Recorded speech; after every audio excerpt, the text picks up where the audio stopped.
Grand Lille TV, l'info en continu. Bonjour à toutes et à tous, nous sommes le vendredi 26 mai, bienvenue sur votre chaîne d'information locale préférée. On commence ce nouveau flash d'information avec vos prévisions météo pour ce vendredi. Un soleil radieux qui va régner sur le nord et sur le Pas-de-Calais aujourd'hui. Peu voire pas de nuages dans le ciel et le vent sera très faible tout au long de la journée. Au niveau des températures, comme toute la semaine, elles vont être quasi estivales. 11 à 13 degrés le matin, 24 à 25 degrés l'après-midi sur toute la région. Au meilleur de l'après-midi, beaucoup de chance pour ceux qui font donc le pont aujourd'hui. L'actualité du moment, c'est bien évidemment les élections législatives qui s'approchent à grands pas. Je vous rappelle qu'il faudra retourner aux urnes le 11 et 18 juin prochain. Des législatives qui s'annoncent complètement imprévisibles dans un grand nombre de circonscriptions. La faute, entre autres, au mouvement de la République En Marche, Emmanuel Macron, qui multiplie le nombre de candidats. Alors entre ceux reconnus et adoubés par ce mouvement, les candidats qui suivent aussi le mouvement mais qui ne sont pas officialisés par ce nouveau parti, et ceux qui cherchent à s'y opposer, difficile de tout déchiffrer dans chaque circonscription. Et on prend par exemple le cas de la première circonscription dans le Nord, ça se situe du côté de Lille, face au PS François Lamy, actuel député de l'Essonne mais désormais parachuté à Lille. Christophe Ithier, le leader d'En Marche dans le Nord, est candidat.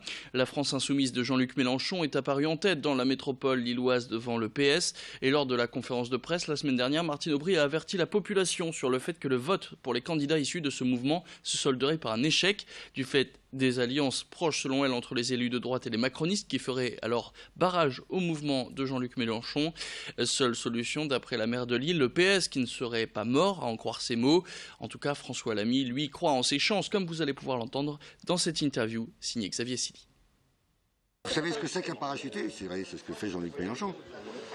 Il arrive 3 semaines et demie avant l'élection, et puis s'il est battu, il repartira. Et s'il est élu, vous ne le verrez pas construire dans la circonscription, parce que ça a toujours été sa façon de faire. Je le constate en tout cas. Voilà.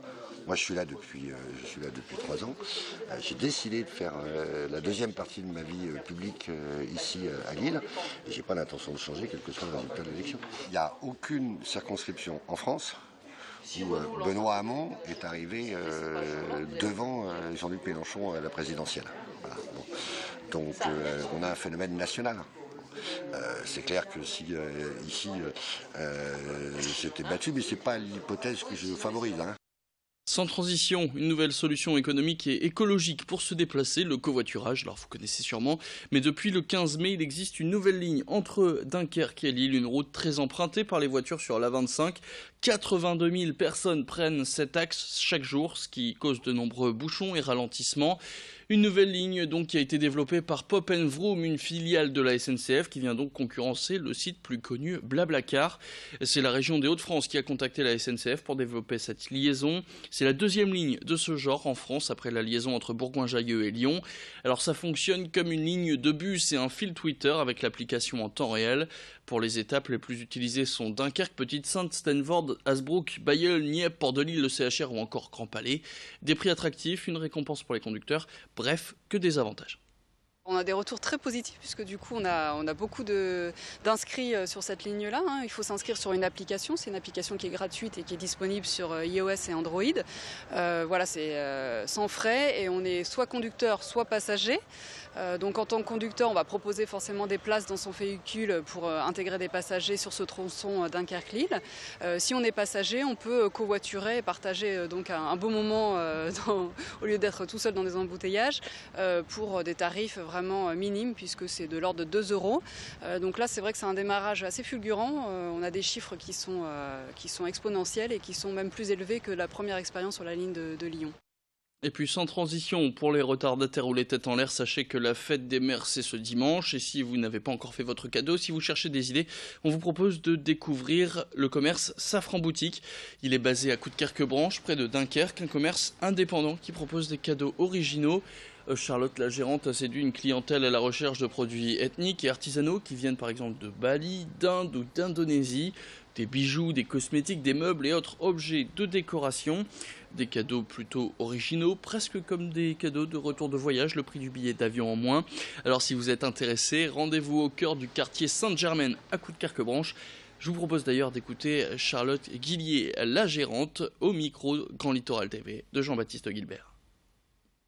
Safran a été créé il y a plus de 8 ans. En fait, j'étais partie m'installer au Canada et mon papa était parti sur Bali. J'ai décidé de le rejoindre et puis de retour en France, j'ai poursuivi l'activité de mon papa. Bon, au début, ça a été un peu la surprise, faut quand même le dire. Les gens n'étaient pas habitués à ce genre de commerce. Et maintenant, les gens sont très contents parce qu'ils peuvent retrouver des articles qu'ils ont vus lors de leur voyage et qu'ils n'ont pas pu emmener avec eux. Et puis c'est de l'originalité, c'est des articles qu'ils ne trouvent pas partout ailleurs. La garantie d'avoir quelque chose qu'on ne va pas avoir porté sur tout le monde. Les gamins peuvent trouver des petites boucles d'oreilles à 3 €, des petits bracelets à 3 €. Ça leur permet de faire plaisir à leur maman pour une somme modique, quoi.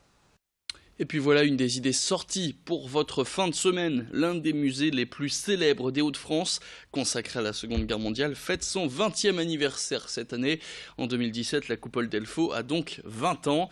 Et ce week-end, c'est le point d'orgue de cet anniversaire organisé. Donc on parle bien évidemment du jubilé du musée. Le site, lui, avait été construit au moment de la Seconde Guerre mondiale. Il devait servir aux Allemands de base de lancement d'une arme de destruction massive que vous voyez sur cette image, le missile V2.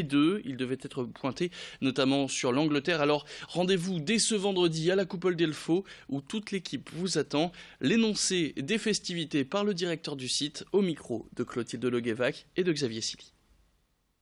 Vendredi soir, vous allez avoir un grand concert avec les Goldman, un groupe qui reprend les standards de Jean-Jacques Goldman, suivi d'une deuxième partie avec Axel Bauer.